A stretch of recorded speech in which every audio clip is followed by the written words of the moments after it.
Hey, ESL students, if you want to be a great coach, a mentor, a leader, or just somebody in a team that helps other people, ask these 7 key questions and you will get known as a good leader, as somebody who really helps.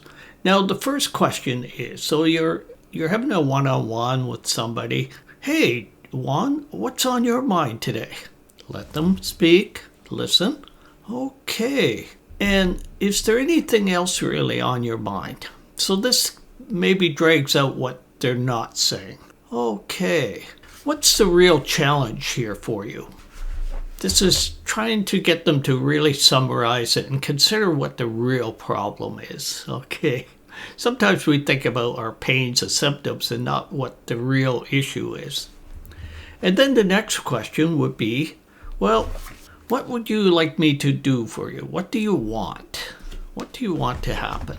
And they would say, well, I need help with this. I'm having a problem, solving this issue. Okay, and how could I help you exactly? Okay. Before you really pull in, so you might say something, well, I have some really good ideas on how I can help you with this issue. But before that, please tell me what you've done so far. How have you tried to solve this problem? All right. Did you do this? Okay. And how do you think the problem should be solved? Okay. Have you considered this? Okay, great. Well, Juan, I think you're really close to it. My only recommendation is this.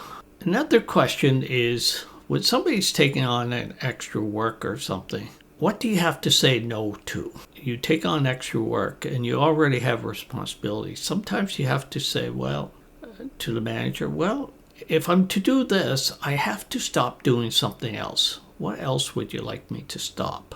And the last question that you would ask Juan is, Juan, what was the main thing you learned today from our discussion? This gets a person to think back. It could be, what was the most useful thing you learned today from our discussion? So what have you achieved here?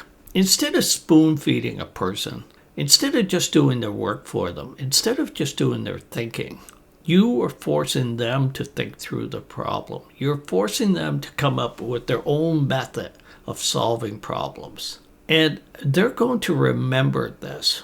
But if you had just done it, they'd probably in 2 or 3 weeks, they might ask you the same thing again. See why this makes you such a great coach and manager and so helpful to the organization? Now, this all comes from The Coaching Habit, which is a fantastic book. Say less, ask more, and change the way you manage forever. Change the way you lead forever.